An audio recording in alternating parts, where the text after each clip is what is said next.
Oh, need to turn that on as well. There we go. Excellent. Oh, every day. Right, so good I was morning, Alex, Emmanuel. Good to have you back. Jerry is back from America. I have to admire Jerry's dedication.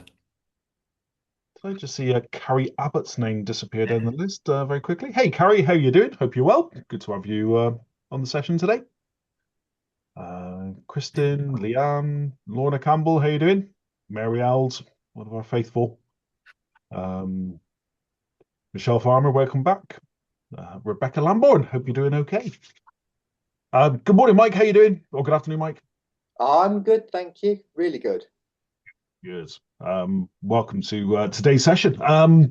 So, just to sort of recap, that's this is the 11th of the 12 ATs of Christmas, and the last one with me and Matt, as it's team takeover day tomorrow. So we get to sit on the sidelines and heckle from there for tomorrow's session. But that's not to say tomorrow will be any less interesting. We've got the team taking over and showcasing a lot of the AT that we've seen over the last 3 weeks, all in the context of iView and its set of resources and some hopefully an exciting revelation for tomorrow as well.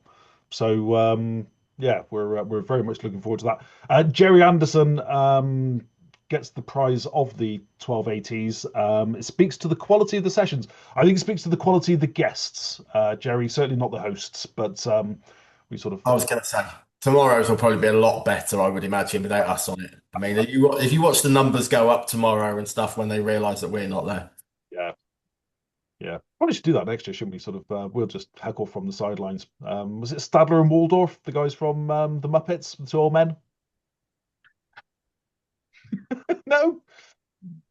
No, it's not going to be one of those conversations we're going to have internally with some of our younger staff members of things that we discuss that are they look at us in complete. I mean, we had a discussion the other day around a fax machine and what a fax machine and the fact that in the old days we used to have things come through on a fax. Was crazy. Bought with checks. Michelle Farmer loves the Muppets. Mike, were you a Muppets fan? I was. Does that give my age away a little bit, really? I think the three of us must be fairly close. So I'm gonna, yeah, but I think we're of a generation, shall we Yeah, say? yeah. Yes, yes, I admit it. Yeah, I think it's a wonderful thing. I know Mary, who is probably, if she's not with us yet, she will be. But her Christmas Eve mandatory viewing is the Muppets Christmas Carol. Every Christmas Eve, it goes on without fail. What's Lorna Campbell is too old for the Muppets. Get away! Nobody's too old for the Muppets or too young. Yeah, I don't think so. But yeah, always a winner. Dawn Wiltshire, Muppets Christmas Carol is one of her favorite films. No, it's the way forwards. Are you all ready for Christmas in your house, Mike? I think so. So we have five children, and twins of six and a boy of four, who is really the optimal age Mm. for Christmas. Yeah, And we are what we still 8 days out, yeah, and it's already carnage. So really. yeah, I, I think they wish it was tomorrow, and in some ways, so do I. And don't call me the Grinch, but the sooner it comes and the sooner it passes, in some ways, the better, I think. But You know, I think you're right though. I think that is sort of that sort of purple patch of age, isn't it? Where it's sort of, they are so into Christmas at that stage, the excitement, the belief, the whole nine yards. So yeah, that's gonna be super exciting. Do you have a set time they're allowed to get up from? Is there a sort of a too early, or can they just are they up when they're up? well, at the moment, it's really good because it's been a long old term at school, so Mm. they're really tired. Yep. So we don't see them in the morning. The problem is they don't want to go to bed at night, and so I'm touching wood, but I'm hoping at least to get to 7:30 on Christmas morning. Ooh. My mum keeps reminding me that I used to tiptoe into her room at 4:30 in the morning. So Yeah. you know, so I have to be really careful. But yeah, hopefully it will be lovely. And like you said, it's the kind of magic of that kind of period, which in some ways is great, Yeah. and in some ways yes. Yeah. I can tell by your voice on that one, Mike, and stuff that things think. Yeah, I don't know whether. Well, so there's this thing called Elf on the Shelf, and Yeah.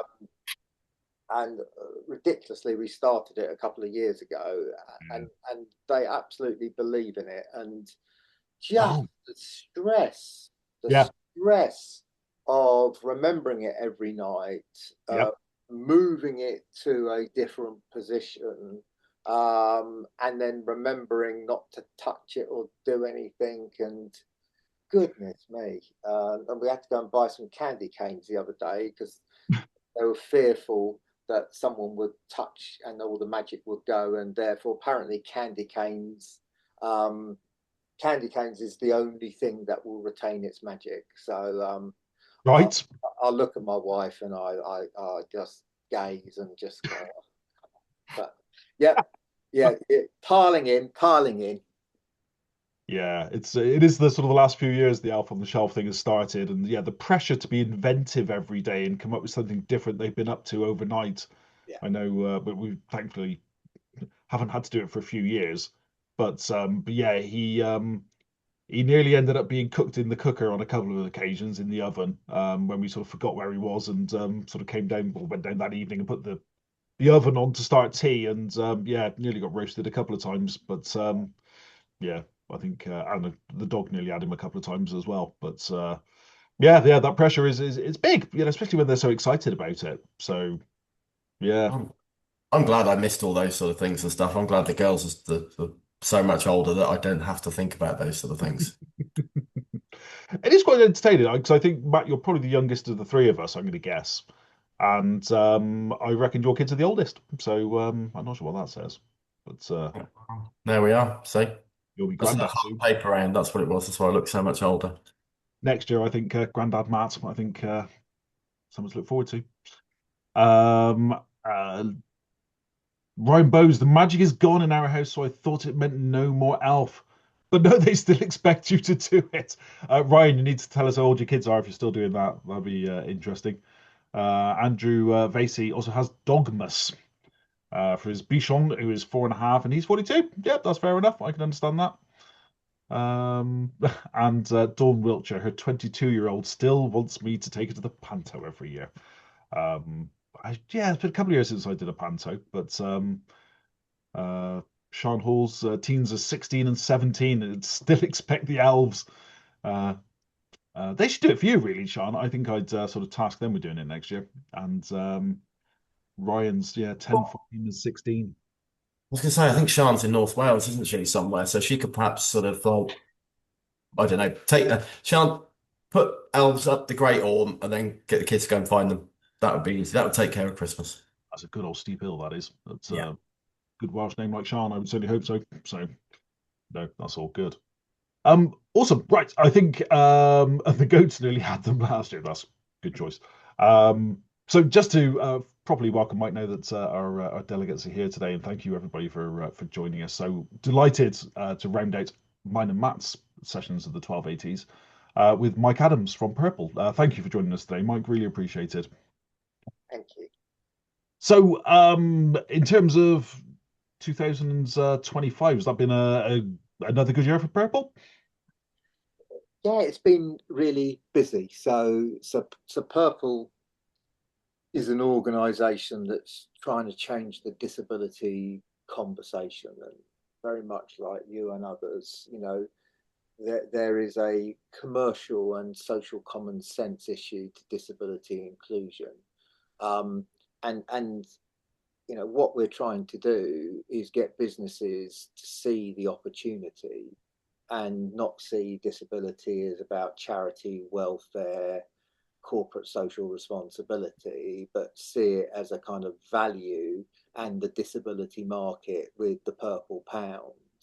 And from a very selfish point of view, I am passionate about driving a great customer experience for people like myself and the 24% of other people who have disabilities in the UK, because that's what I want. And the way to do that is to engage more and more businesses in becoming accessible. So there's a huge challenge. Interestingly, I think this year we have secured a relationship with the private office of the royal family out in Dubai. Wow. And so we're seeing great strides in those areas of the Middle East, Mm. which they refer to people of determination, by the way, rather than disabled. Fascinating term. I still don't quite Yeah, get it, but yeah. yeah, and to be honest, you know, I don't particularly like it. Oh, really? Oh, But to be honest, you have to use the cultural language that is used, and that's the language that's used. But they really see the issue around accessibility and really want to go for it. So yeah.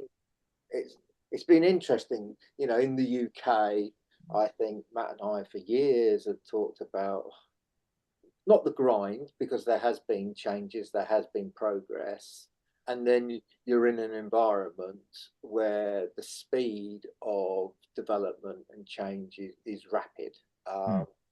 So it's been an interesting year, and Enable All, which is also part of what I look after, which is a kind of tool that will turn websites that are on the Shopify platform accessible. Mm. That launches globally in mid January.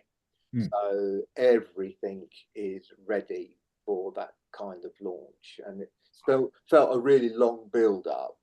Um, so hopefully we'll have a really good platform on both fronts for 2026. Exciting. I think the you mentioned, and I know it's a conversation that we've had and that I've had with Matt and many of the people I think who are probably on the sort of the session today, that there are still so many companies who don't recognize that disabled people are still customers.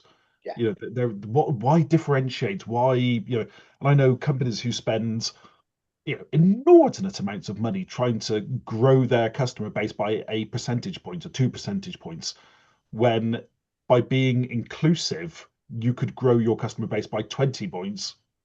That's it. Just by sort of, making your products or services accessible to those people that are, just your customers. Why differentiate? Do you think it's down to, I'll be blunt, do you think it's down to people are scared, people are ignorant, people just don't know what to do, people don't care? Why? What's the, if you had to get, or even if you know, sort of what is it that stops companies just doing that as standard? I think there are three things. I think, first of all, and it still happens when I walk into a business to talk about disability, um, they believe their definition of disability is someone looking like me. So, the perceptions. And then you realize that the international sign for disability is the wheelchair, is someone in a wheelchair user. Yep. So if you're not as close and live and breathe it like we all do, why would you have a different assumption? So I think in some ways where the international sign has done so well for promoting awareness and Mm. raising awareness, and doesn't matter where you are in the world, the kind of blue wheelchair symbol is recognised. It has also skewed people Yeah. To believing that actually we're talking about a group of people that, and I say to them, you're talking about 8% of the disabled population. So Yeah. what are you doing for the other 92%? So I think that's not helping. Yep. I think it's really interesting that people don't necessarily join up the dots. So Mm.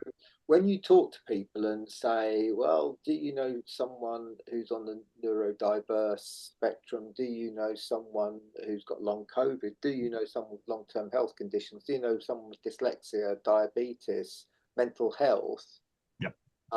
and cancer, by the way? And they go, yes, of course I do. And I go, well, that's part of the group that we're talking about. And so interestingly, I think in 2025, we have very much moved from always talking about disability inclusion to accessibility, because I think accessibility is an easier concept for people to get their head around, and they don't immediately go, well, I'm not disabled.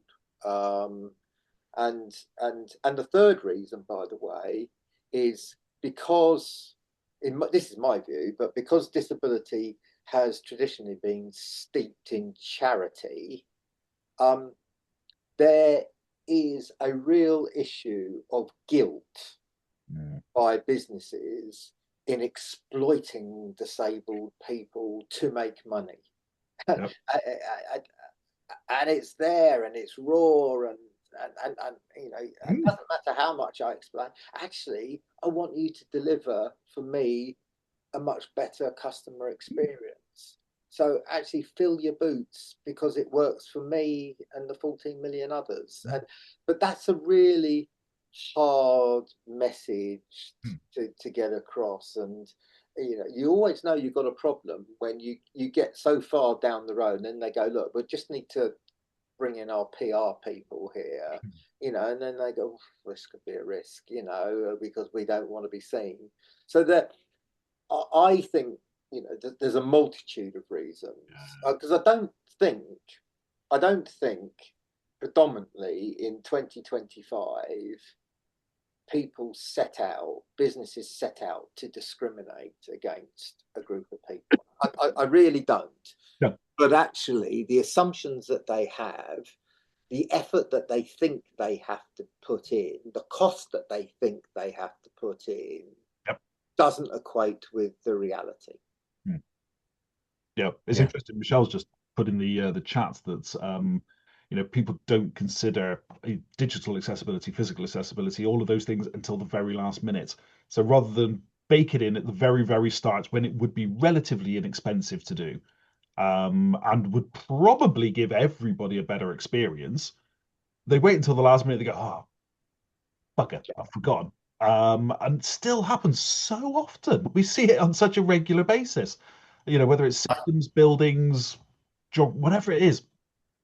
Go on, Matt. Yeah. No, I was going to say, I think I'll go back to the point you made at the start, Mike, and obviously we've known each other for many years now, and I had the pleasure of working with you when it must be about 10 years ago now. And I think one of the first things that you said to me, and I said this to many people, was the fact that, as you said, that disabled people have money to spend and that businesses shouldn't, you know, they are no different to any other consumer in that. And the fact that, you know, you as we've discussed, you know, wine, etc., and things like that. You know, you want to go and buy your wine. So why should that be any different to you to anybody else? And why should the company then not be able to service that need or feel that they can't do that or they and things like that? And I think that's always quite an interesting bit when you sort of say to people and have that conversation is that, you know, you are you know, somebody who runs a business, you have an income, therefore you're a consumer, therefore you want to spend that money. Yeah, absolutely. And that's why we anchored our narrative, our story around the purple pound, you know. And I had the absolute pleasure on Purple Tuesday this year of revealing the new purple pound figure, which stands at 446 billion pounds a year. That's the size of the disability market. Wow. And if you then think that only 10% of businesses have any strategy to access that market, and then you layer onto that that a lot your entry to that market is low cost, no cost, because most Mhm. of it's about mindset. People just think, oh my goodness, it's about lifts and ramps. Well, it's not. Um, you know, the it's all there. It Yep. is all there. And then you've got organizations like yourselves and us and others, you know, wanting to support them on their Yep. journey, because actually they are the supply side that is going to impact the demand. And that I'm not going to do it personally, but it's that the ecosystem of our social fabric that requires it to be accessible, and then everything kind of lifts off. And I think we see it, we can see it, that all the arguments are there. And so I think it is a sense of frustration that it just still doesn't happen en masse. Yeah. No, it's true. I think, the thing that I'm very conscious of is, that there are other companies out there who still aren't, for whatever reason, doing what, they could and should do. But I know that sort of, with your work with Purple and, specifically sort of, that sort of tempo of Purple Tuesday, you're working with some great companies who are, really engaged in this, aren't they? Yeah. So it was our UK partner this year was Boots, and just the tremendous amount of things that they're doing, Mm. from digital accessibility to the experience in stores, to the global Standard Chartered Bank, who who who had a, who had events in their offices in 31 countries across the globe on Purple Tuesday. Wow. And I always tell the story of, actually it was in COVID time. Um, and I got asked if I would do a webinar, um, for this company that was global, but predominantly it would be in Asia, for the Asian markets and stuff. And of course, I said yes, because in COVID you said yes to everything, because for example, and I always remember it because you had the ability. It's funny, because I used to go into the office 5 days a week and didn't think anything of it, and then Mm. suddenly the home computer got used as the work computer, and I remember, because of the time difference, literally rolling out of bed and rolling onto the chair, switching the computer on and whatever link they had to their webinar. Mm. And the person said to me, she said, "Look, we just don't know how this will go. We don't know how many people are going to turn up, and we don't know what interest there'll be in this issue. So it's an hour session. Could you be prepared to talk for 10 minutes? Mm. But could you be prepared to talk for 45 minutes if there's no engagement?" Um, like the engagement on this webinar chat, by the way. And anyway, I sat there and didn't think much of it. And they said, "Oh, we're now going to let some people in." 10 seconds later, there was 1,472 people on the webinar. Well, Wow. I tell you, that woke me up. Yeah. That woke me up. And within 5 minutes of me starting, there were 114 questions in the chat box. And what I absolutely noted was, it didn't matter whether I was talking to people in Newcastle, Mm. Birmingham, or Southeast Asia, the issues were exactly the same. And I realized that day, that this is a global issue, whether it's about customer Mm. experience or about employment and employability, and the experience of working in an organization. And I kind of opened my mind to the fact that this is a global issue. 17% of the globe has a disability, etc. Um, but the solutions are broadly the same. Yep. Um, so everything is there, and I just, I think, the frustration is that we just haven't got that critical mass. Mm. We, it just hasn't become the norm. Yeah. And I expected and hope that it becomes the norm. But what I can say is the next generation will expect it to be the norm. And I I think, is it Alpha Gen or whatever whatever that group is Yeah. called. Um, their mates are on the neurodiverse spectrum or whatever. They are going to expect their mates to have exactly the same opportunities as they do, and they're going to vote with their feet. Yeah. And they're not going to work for brands that don't share their values. And I think it is probably disabled and non-disabled next generation Yeah. is probably going to make it faster and quicker than probably all of us have done over the last 15, 20 years. I think right. I think there is a momentum and awareness now that exists, due in no small part to your work and others. That I see it in our kids, and I guess you probably see it in yours. Their awareness and their sort of just not even acceptance. It just is. There's no sort of conscious thought behind it. It's just, he's tall, he's short, he's neurodiverse, he's whatever. It's there is no sort of question behind it. And that is a wonderful thing to see. I know I quoted this before, but we when we go on holiday, my wife's an amputee, and when we're by the swimming pool, she has a swimming leg, which at the moment I think is blue paisley, and you get the kids with the parents wandering by, and the kids are there going, "Oh, look, look at that leg. Oh, that's cool. I wonder what that is." And the parents go, "Don't look, turn away." It's just like, look, if you didn't want it to be noticed, it wouldn't be bright paisley. But that acceptance of the generations that are coming through is just like, oh, we're interested, we're intrigued. We're not stepping outside of the social boundaries in any way. It's just it's there, and I want to know more about it. And I think, the more that, we as parents say, yeah, what is that about, without sort of, getting in people's spaces and, being impolite, is a wonderful thing to do. I think, that awareness and that visibility is great.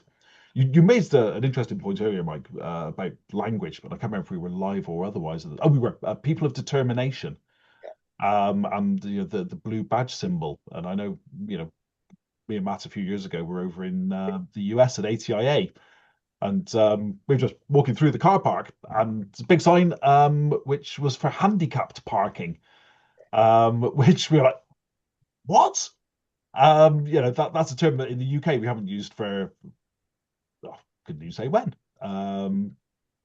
Lots of Yeah, I was going to say just that it's following on from that, and Mike, with what you do, and you've sort of alluded to with Purple, and I remember sort of sat in the offices in Chelmsford with yourself, I think, and Charlene, and I think it might have been the start of Purple Tuesday #2 was sort of looming many years ago.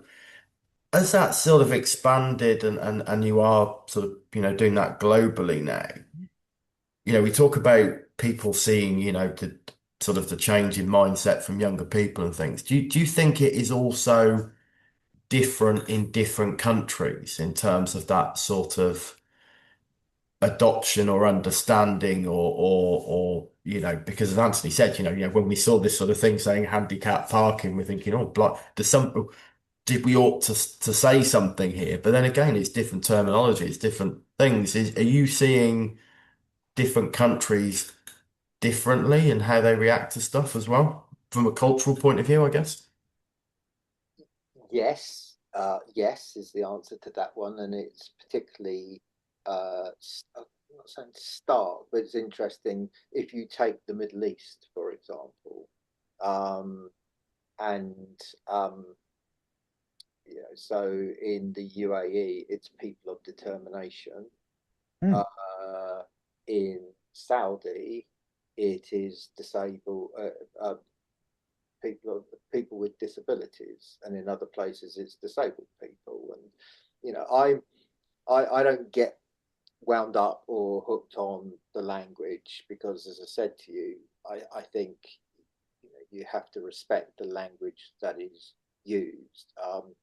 I, I, I would, I would if I saw handicapped in this day and age. I think I would struggle to. I'd have to bite my tongue very strongly and see the context in which it is. Um, but I think it is, and in some ways, because what's culturally got to happen is, and in some of these countries, disability is seen as a sin, as a sign of shame, for the families. Yeah. And so it's more than just disability. And in some ways, interestingly, I think some of these countries are focusing on accessibility and disability as a real symbol to show the world that they're changing as well. So, you try to harness it in in the right ways without allowing disability and accessibility to be exploited. And I think that takes a bit of navigation, by the way. Yeah. But to move the employment of disabled people, and just move it from being seen as an overhead that companies have to bear to a wider pool of talent with reasonable adjustments can really contribute positively to the organization and reflect your customer base, is a journey for which I think culturally and socially it goes at different pace. It goes at different kind of pace. And I have found that it doesn't really matter what I do and what the interventions are. It will go at the pace that the region or the country want it to. And we're very mindful that when we go in, there isn't a UK model that you just need to adopt. It's our lived experience for which we can share with you, for which you could then apply to your own particular needs. And I had a fascinating conversation last week with someone from the Nordics that was saying, "Oh, we're so far behind you," and I was thinking, "Oh my goodness me, we're so far behind you." I was going to say, I've always heard Yeah, great things about the yeah, Nordics and their inclusivity. yeah, and it's just and she was saying, yes, we've got a great welfare system, for example, but actually, that welfare system, means that we have too many kind of old traditional remploy kind of employment services, and where actually there needs to be much greater integration as well. So it's complicated.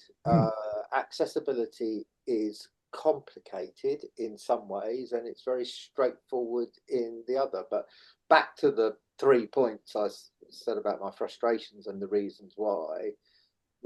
We just need to bulldoze those barriers down, and just as a society all just speed up. But it doesn't help when across the pond,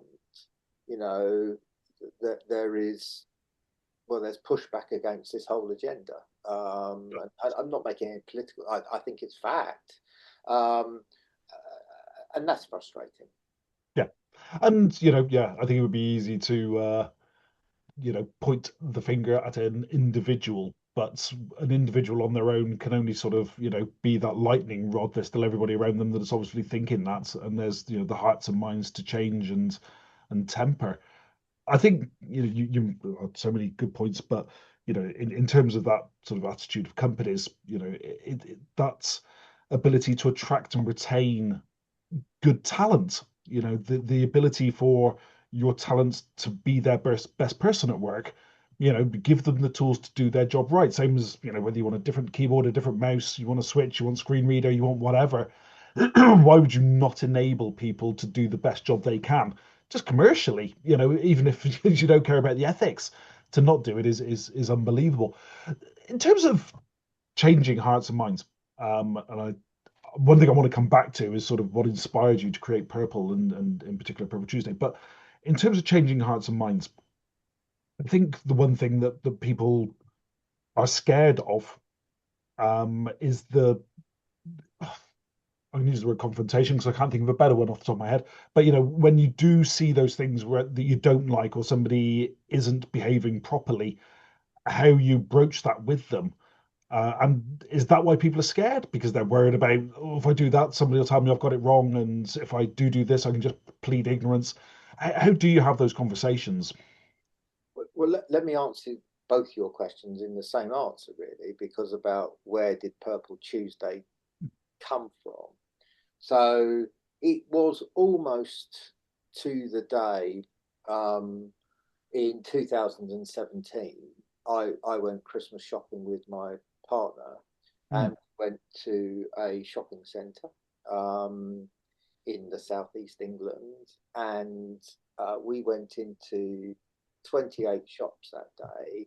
And in 23 of the 28 shops, the frontline staff either ignored us totally or only spoke to my non-disabled wife. mm, And what we worked out was it wasn't direct discrimination. What it was this absolute fear of not being equipped to say the right thing or do the right thing, and a fear of unintentionally offending me. mm, And so the answer for those frontline staff was to swerve the conversation altogether. mm, And interestingly, on that day, the five companies where the frontline staff did come and talk to me and said, "Could we help? Are you looking for something in particular?" is where all my money got spent. You yep. know, and in some ways, it was as simple as that. Mm, And our commit, I walked away and I thought, well, the vision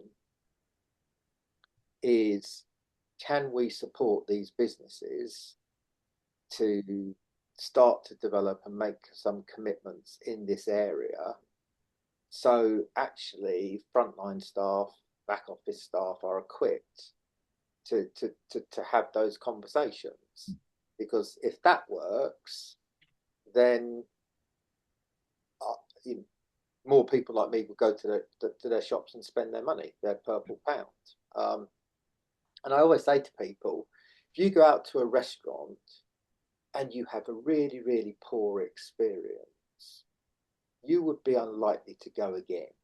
And not only would you be unlikely to go again in 2025, you'll be on social media telling mm, everyone about your poor experience. So why should it be any different for disabled mm, people and their families? And I always mention and their families bit, partly because I've got five kids. And if dad can't go somewhere, mm, um, they miss out as well.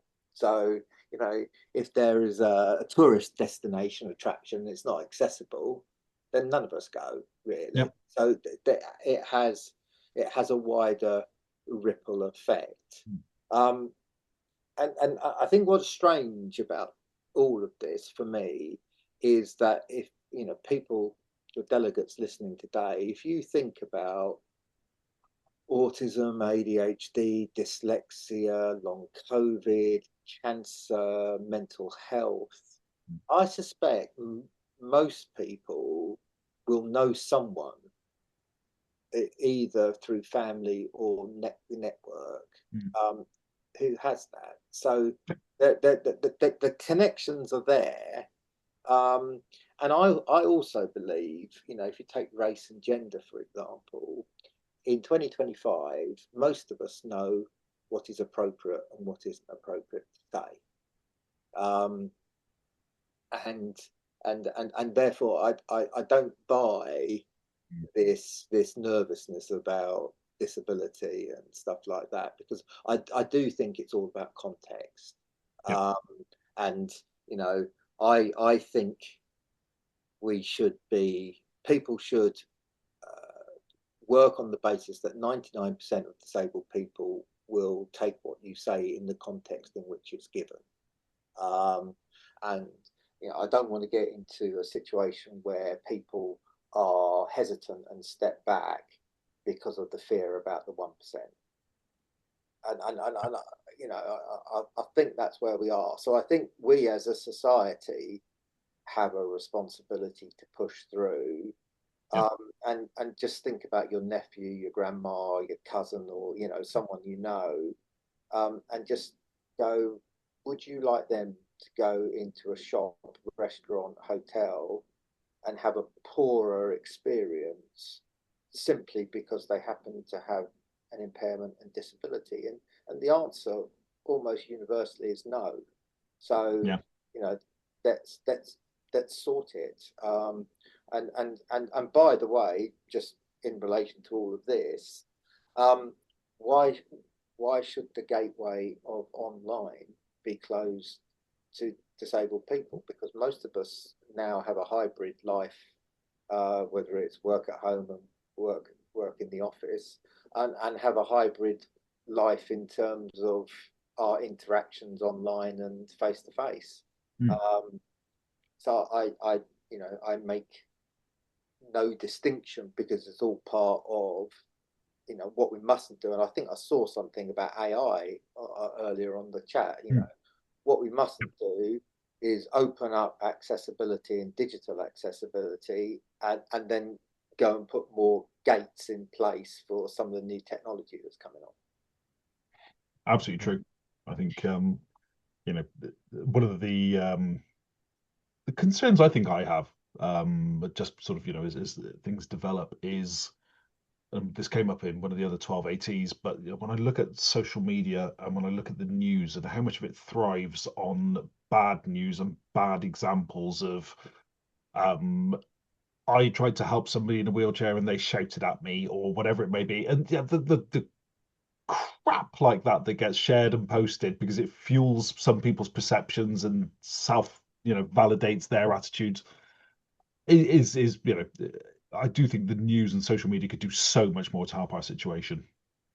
I think it's quite interesting you say that, and you do see a lot of that. I did flicking through LinkedIn the other day. I think it was, well, actually, I think you might know Adam Highland as well, and I think he was over in Japan, and he actually posted about what, as a disabled person traveling, what great service that airline had happened to have provided for him, and the great stuff and stuff behind that. So I think it's one of those that, like I say, in this new age, that social media part has you know, be a very forceful tool where that can be recognized at the same point where people will post bad experiences.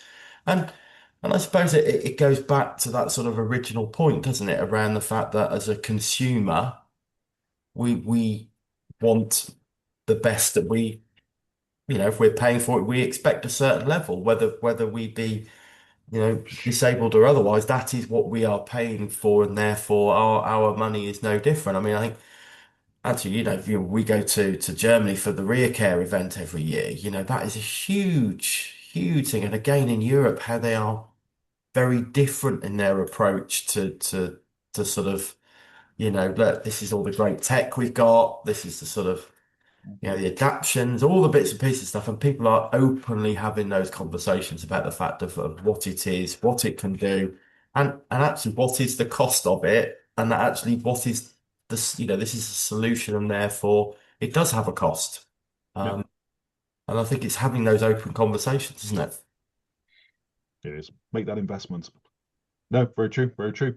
So what's I mean, I know we're sort of the last Purple Tuesday was only a few weeks ago. Although I bet it feels like ages already. I've got to ask though, the one burning question: why Tuesday? Well, so if I go back to the story of 2017, Mm. and the going to the shopping centre, the 28 and only 5. Mm. Yeah. So honest, this is serendipitous. But the following day, that was a Sunday, and on the Monday, I had been invited to a ministerial retail roundtable Mm. meeting. Um, and the minister was very clear. It was about how do we regenerate the high street and shopping centres. So, and the great and the good were there, giving it their all. And they just went around the table, and and I was thinking, what am I going to say?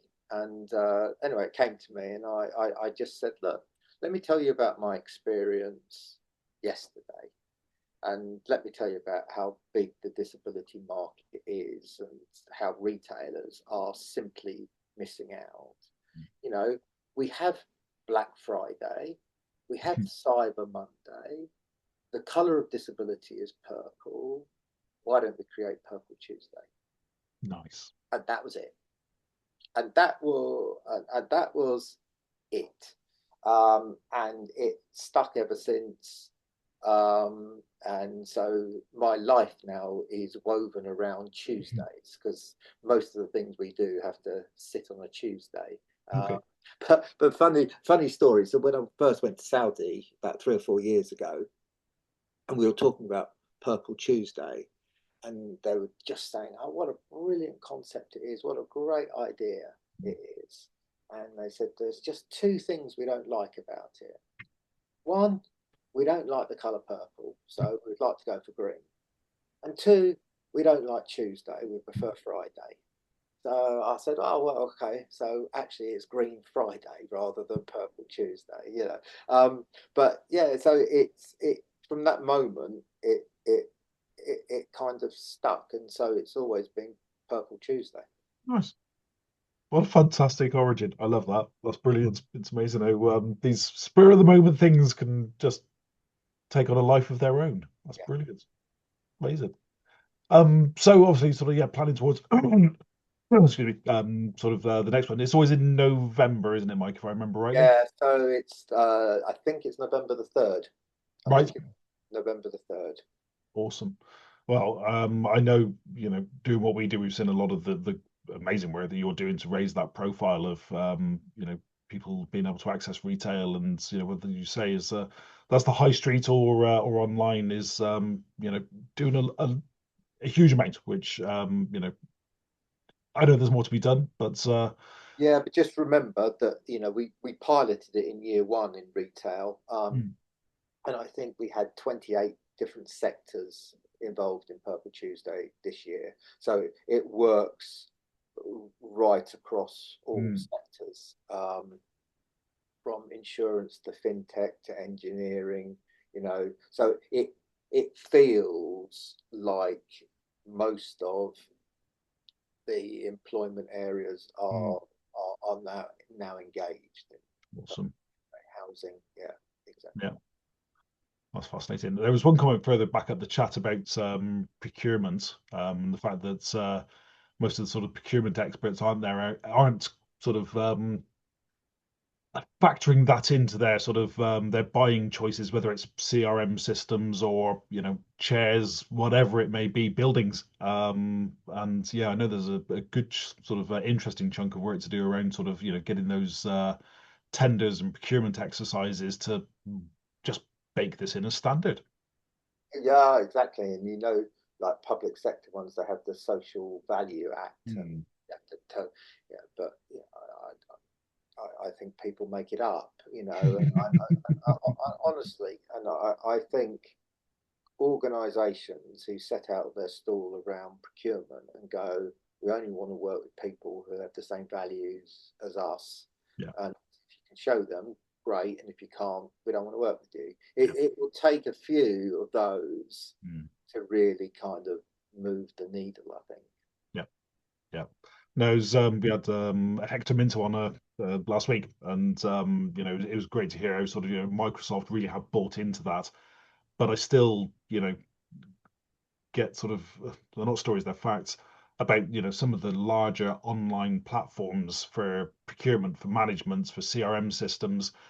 They're just not bothered. Until somebody sort of says, look, this has got to happen. There's got to be a proper groundswell to make people change their minds on that side of things, because yeah, they just don't see it as worth the investment. That's sort of I don't want to. No, I won't go there. But that pressure needs to be out there. People need to understand that it's not just a small number. This is a big part of the population, and these people are customers and deserve to be, as you said, Mike, receiving exactly the same service. So yeah, anything we can do, yeah, always very keen to engage. So yeah, look forward to see what's next. Good, good. Anybody in the chats? Hannah has just kindly posted up Mike's LinkedIn profile and also a link to Purple Tuesday. Sorry, comment from Michelle. Microsoft removed the brilliant personalization tools in Windows some versions back. Yeah, there are things like that which are weird and random that we never understand why they get left out. So I know somebody has just refused to do some work to their Bluetooth connectivity to allow connections to hearing aids, which it's all there, it's all available. Just yeah. Anywho, don't want to get dragged into that one. Don't want to get their backs up. But no, Mike, thank you very, very much. We've got a couple of last bits to mention before we go. Jerry Anderson has just said, yeah, greatest asset to any business is the human asset. And yeah, so often overlooked. You're absolutely right. So, as mentioned, myself and Matt won't be here tomorrow. It's team takeover day, so we'll be looking at iView and hopefully some exciting new sort of developments they've got on there. So, genuinely, that is going to be a bit of a revolutionary one if we can get that up. Mike, just to say thank you very much. Before you go, we have an early Christmas present prize draw to give away. Let me have a quick look now. It's a hamper, I believe. The hamper is excellent. Good. Always love a Christmas hamper. So in which case, Mike, we just need a number from yourself for the sort of a random list between 1 and 117, please. Oh, well, it's got to be 108. 108. Right. What's the story behind 108? None. All right. Well, I was expecting I some just wanted real to sound like I knew what I was doing. Oh, I thought it was good. great and interesting fact there, but she'll stick with me forever, that one. 108. So 108. 108 is Michelle Farmer. Michelle Farmer. Is Michelle Farmer still here? Michelle This Farmer. is the moment of truth, though. This is the bit that always gets me. We redraw it. There she is. Excellent. Michelle, it is. Excellent.